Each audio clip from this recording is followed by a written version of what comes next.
Hello नमस्कार everyone, हजुरहरूलाई स्वागत छ मेरो नयाँ ब्लगमा। हामी चाहिँ जाँदैछौँ एबिसी ट्रेक।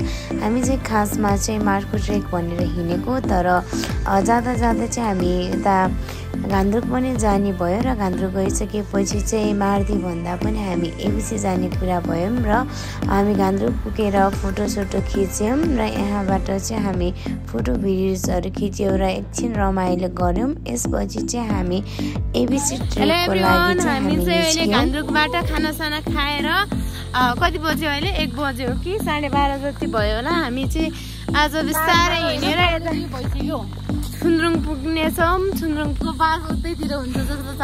यता हो बिरामी म्यान।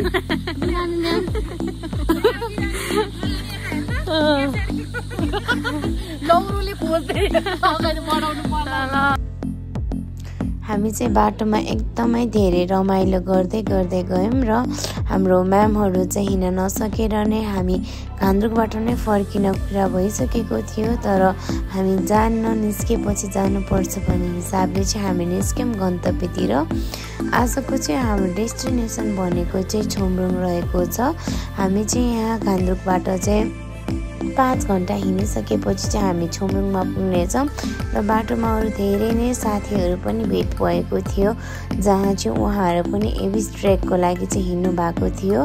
हामीहरू एकदमै द्रुत गतिमा हिँडिरह्यौँ, किन भन्दाखेरि साँझ पर्नेवालामा थियो। सो बाटोमै साँझ पर्यो भने हाम्रो बिजोक हुन्छ भने यसरी चाहिँ बाटोमा म्यापहरू राखिदिएको थियो, जसले गर्दाखेरि हामी चाहिँ डेस्टिनेसनसम्म पुग्नको लागि चाहिँ अझै सजिलो र सहज बनायौँ। हामी सबैजना यो ट्रेकको चाहिँ नयाँ नै थियो, हामी फर्स्ट टाइम ट्रेकिङको लागि निस्केको थियौँ भने हामीले चाहिँ यसरी म्यापहरू हेर्दै गऱ्यौँ। र अर्को बाटो भनेको चाहिँ एउटा चाहिँ हाम्रो यता छुम्रुङको बाटो हुँदै निस्क्यौँ भने अर्को बाटो भनेको चाहिँ झिनुको बाटो हुँदै पनि थियो।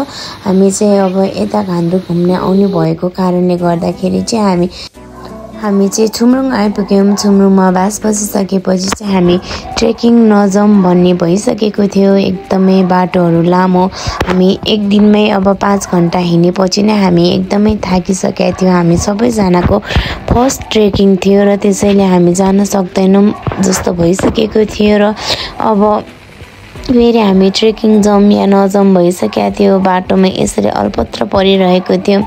अब जसरी हुन्छ जानुपर्छ भन्ने हिसाबले चाहिँ हामी फेरि आफ्नो झोलाहरू चाहिँ बोकेर ट्रेकिङको लागि निस्क्यौँ। यो चाहिँ रहेको छ छुम्रुङ भिलेज, एकदमै सुन्दरताले भरपूर्ण थियो। हामी ट्रेकिङ चाहिँ जाउँ कि नजाउँ जस्तो भइरहेको थियो, तर फाइनली हामीले डिसाइड गऱ्यौँ कि ट्रेकिङ जानै पर्छ। यति टाढाबाट नै हिमाल एकदमै हाँसेको देख्दाखेरि हामी हिमालकै काखमै पुग्ने निर्णयले हिँडेको मान्छे पुग्नै पर्छ भन्ने हिसाबले चाहिँ हामी छुम्रुङदेखि हिँड्न थाल्यौँ। छुम्रुङबाट हिँड्दाखेरि चाहिँ हामी लोवर सिनुवामा पुग्यौँ। लोवर सिनुवापछि हामी अप्पर सिनुवातिर पुग्यौँ। बिस्तारै दोभानमा पुग्यौँ। हामी दोभानमा पुगिसकेपछि चाहिँ हामीले यसरी बाटैभरि म्यापहरू पनि राखेको थियौँ। यसरी म्याप हेर्दै गयौँ र बाटोमा धेरै नै ट्रेकिङ जाने साथीहरू पनि भेट भएको थियो, जसले गर्दाखेरि हामीलाई एकदमै सहज भयो। हामी चाहिँ सेकेन्ड डे चाहिँ हामी दोभानमै बास बस्यौँ र बास बसिसकेपछि चाहिँ हामी बिहानै सबेरै खाजाहरू खाइसकेपछि चाहिँ हामी दोभानबाट पनि निस्क्यौँ। डे 3 को लागि चाहिँ बाटोहरू चाहिँ एकदमै जङ्गलको बाटोहरू थियो र एक्लै हिँड्न पनि डरलाग्दो समय नै थियो र रातिसम्म पनि हिँड्न नपाउने र बिहानै छिट्टै पनि हिँडेर जान नसक्ने थियो। बाटो एकदमै जङ्गलको बाटोहरू थियो, त्यसैले हामी चाहिँ बिहान पनि 8 बजेपछि मात्रै र राति पनि 5 बजेपछि नहिँड्ने हिसाबले चाहिँ हामी एकदमै दिउँसोको टाइममा चाहिँ फुल टाइम दिएर चाहिँ हिँड्न थाल्यौँ।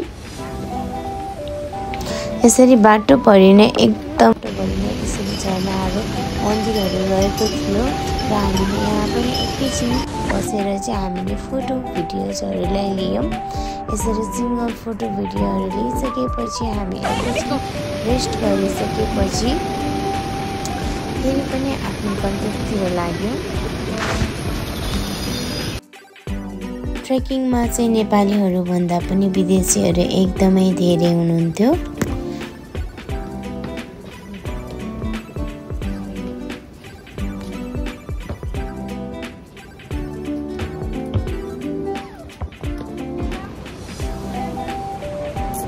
गाइजहरु अहिले चाहिँ हामी दोभानमा बास बसेर खाना खाएर कहाँ आयो हामी हिमालय आइपुगेर अब यहाँबाट चाहिँ हिमालयबाट चाहिँ 2 घण्टामा चाहिँ हामी देउराली पुगिन्छ। आजको हाम्रो यात्रा भनेको चाहिँ एमबिसी सम्मको।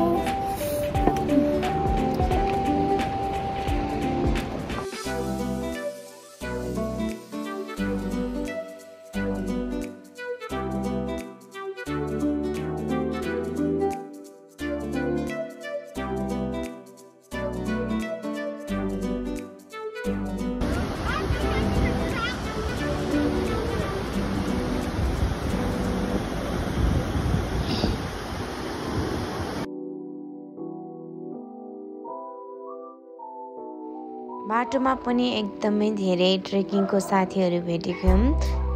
उहाँहरूसँग रमाइलो गर्दै गर्दै हामी हिमालयनबाट चाहिँ हामी देउरालीसम्मको यात्रा गऱ्यौँ। देउरालीसम्म पुगेपछि चाहिँ हामीले देउरालीमा चाहिँ खानाहरू खाएर चाहिँ आजको डे 3 को ट्रेक भनेको चाहिँ हाम्रो एमबिसी सम्मको रहेको थियो।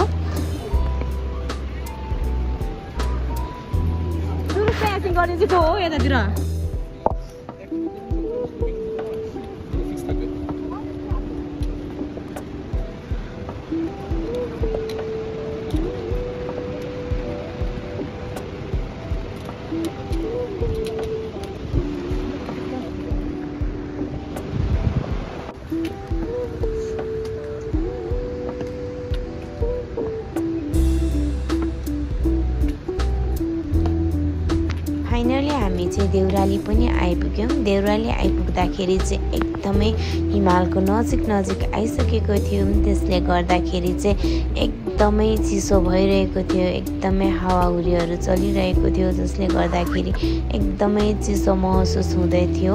हामीले चाहिँ हिउँ पर्छ जस्तो पनि लागिरहेको थियो। एकदमै कुहिरोहरू धुम्म भइरहेको थियो, अँधेरो मौसम रहेको थियो। हामीले पानी पर्छ जस्तो लागिरहेको थियो। सो हामीले चाहिँ अब यहाँ देउरालीमा चाहिँ खानाहरू खायौँ र दिउँसोको खाना खाइसकेपछि चाहिँ हामी यसमा देउरालीमा चाहिँ एकैछिन रेस्ट गरिसकेपछि चाहिँ हामी फेरि पनि आफ्नो गन्तव्यतिर चाहिँ लाग्यौँ। आजको चाहिँ लास्ट डेस्टिनेसन भनेको चाहिँ हाम्रो एमबिसी थियो र एमबिसी पुग्ने क्रममा चाहिँ हामी हिँड्दै गयौँ र हिँड्दाखेरि चाहिँ बाटोमा यसले एकदमै राम्रो ब्युटिफुल नेचरहरू रहेको थियो, जसमा चाहिँ यता साइडमा चाहिँ बुद्धको मूर्तिहरू पनि रहेको थियो र हामीले चाहिँ त्यो हरेक चिजहरूलाई चाहिँ इन्जोय गर्दै हामी हाँसी मजाक रमाइलो गर्दै चाहिँ हामी आफ्नो गन्तव्यतिर अगाडि लग्यौँ। र ट्रेकिङमा आउँदाखेरि चाहिँ गाह्रो नै एकदमै धेरै महसुस भएको थियो, तर त्यो हिमाल देख्न पाउँछ, हिमालको सेतो रङहरूले आफ्नो मन खुसी हुन्छ भन्ने हिसाबले चाहिँ हामी ट्रेकिङलाई चाहिँ अगाडि बढ्दै गयौँ। सकेको छ माछापुच्छ्रे बेस क्याम्प। आजको डेस्टिनेसन भनेको चाहिँ हामी यहीँसम्मको रहेको छ। म चाहिँ अहिले यहाँ एमबिसी आइसक्यौँ भने हाम्रो अरू साथीहरू चाहिँ भने बाटोमै हुनुहुन्छ। म चाहिँ एकदमै अलिकति छिटो हिँड्ने भएको कारणले गर्दाखेरि चाहिँ छिटै नै आइपुगेँ। म आउँदा चाहिँ यहाँ उज्यालो नै रहेको थियो, एकदमै तर चिसो मौसम थियो, जसले गर्दा चाहिँ पानी पर्ला जस्तो हिउँ पर्ला जस्तो भइरहेको थियो। हामी चाहिँ हिउँ पऱ्यो भने अझै रमाइलो हुन्छ, हिमालमा हिउँ खेल्न पाइन्छ भने खुसियाली पनि रहेको थियो। यहाँ आउँदा चाहिँ हामीले होटेलहरू चाहिँ अलरेडी नै अगाडि नै बुकिङ गर्नुपर्ने हुन्छ, जसले गर्दा चाहिँ हामीलाई बस्नको लागि सजिलो होस्। किन भन्दाखेरि यहाँ ट्रेकिङ आउनेहरूको भिड एकदमै धेरै हुनुहुन्थ्यो र त्यसैले चाहिँ बस्नको लागि गाह्रो हुन्छ भनेर चाहिँ हामीले अगाडि नै बुकिङ गर्नुपर्ने हुन्छ। किनकि यहाँ यतातिर भनेको होटेलहरू गेस्ट हाउसहरू भनेको चाहिँ लिमिटेड मात्रामा हुने भएको कारणले गर्दाखेरि चाहिँ हामीले अगाडि नै बुकिङ गर्दाखेरि चाहिँ सजिलो हुन्छ। यता एमबिसी आइसकेपछि चाहिँ सनसेट हुन लागिरहेको थियौँ। हिमाल एकदमै राम्रो देखिरहेको थियो। सनसेट हुने बेलामा चाहिँ हामी आइसकेका थियौँ। जुन लागिरहेछ, हेर्न सक्नुहुनेछ हजुरहरूले पनि। एकदमै मन खुसी भएको थियो। दिनभरिको थकान यो सुन्दर दृश्यहरूलाई हेरेर चाहिँ आफ्नो थकान नै बिर्सिसकेको थियो। सकेपछि चाहिँ हामी खानासाना खाएपछि चाहिँ सुत्यौँ। किन भन्दाखेरि बिहानै हामी हिमाल हेर्नको लागि चाहिँ 4 बजी नै उठेर जानुपर्ने थियो। सो त्यसैले चाहिँ हामी छिटै नै सुत्यौँ र हाम्रो भोलिको यात्रा चाहिँ एबिसीसम्म अन्नपूर्ण बेस क्याम्प। हामी अन्नपूर्ण बेस क्याम्पको लागि चाहिँ बिहान 3:30 बजेदेखि नै उठेर रेडी भयौँ र यसपछि चाहिँ हामी आफ्नो बिहानको भ्यूहरू हेर्नको लागि चाहिँ हामी बिहानै पुग्नुपर्ने थियो। हामी चाहिँ ठ्याक्कै 6 बजे चाहिँ हामी एबिसी पुग्यौँ। एबिसी पुग्दाखेरि चाहिँ एकदमै चिसो मौसम थियो। त्यसैले गर्दाखेरि भ्यू त हेऱ्यौँ तर हामीले फोटो भिडियोज भने खिच्न सकिरहेको थिएन। हातहरूले एकदमै ठिराएर हामीलाई एकदमै गाह्रो भइरहेको थियौँ। सो जसो तसो भए पनि हामी यति टाढाको यात्रा गरिसकेपछि त फोटो भिडियोज त पक्कै पनि खिच्नु नै परिहाल्यो। हामीले जेनतेन गर्दै हामी फोटो भिडियोजतिर लाग्यौँ। एकैछिन बस्यौँ, तातो पानीहरू खाइसकेपछि चाहिँ हामी यहाँ फोटो भिडियोजहरू खिच्न लाग्यौँ। अझै पनि हाम्रो अरू साथीहरू भने चाहिँ आएको थिएन। उहाँहरू चाहिँ हिँड्न नसकेको कारणले गर्दाखेरि चाहिँ बिच बाटोमै हुनुहुन्थ्यो। हामी भने माथि पुगिसकेको थियौँ। हामी चाहिँ पुगेर यसरी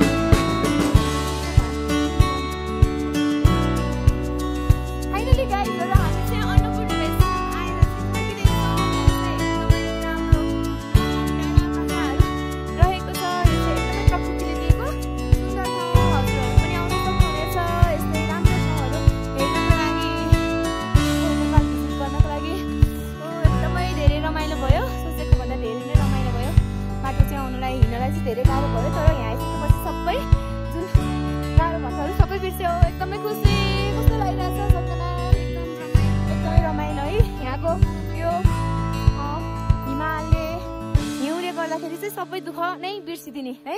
कति रमाइलो आमाले छोराछोरी कति रमाइलो है। सो तपाईँहरू पनि हेर्न सक्नुहुनेछ कति राम्रो भ्यू छ। जति हेरे पनि आँखा नथाकिने, एकदमै चिसो छ तर पनि नथाकिने। जति यहाँ हामीले देखिरहेछौँ त्यति नै चाहिँ हामी मोबाइलबाट क्याप्चर चाहिँ गर्न सकिँदैन। जति हुन्छ त्यो चाहिँ तपाईँहरूलाई देखाइरहेछौँ। Bye bye. पुगेर फोटोज भिडियोजहरू लिन लाएँ र सनराइज पनि एकदमै राम्रो भइरहेको थियो। यति टाढाको यात्रा आए पनि एकदमै यसरी सेतो हिमाल हाँसेको सनराइज हेर्न पाउँदा चाहिँ एकदमै धेरै मन खुसी भए। टाढा काँडा हेर्न पाउँदा चाहिँ एकदमै रमाइलो फिल भए र हामीले अझै धेरै फोटो भिडियोजहरू खिच्यौँ।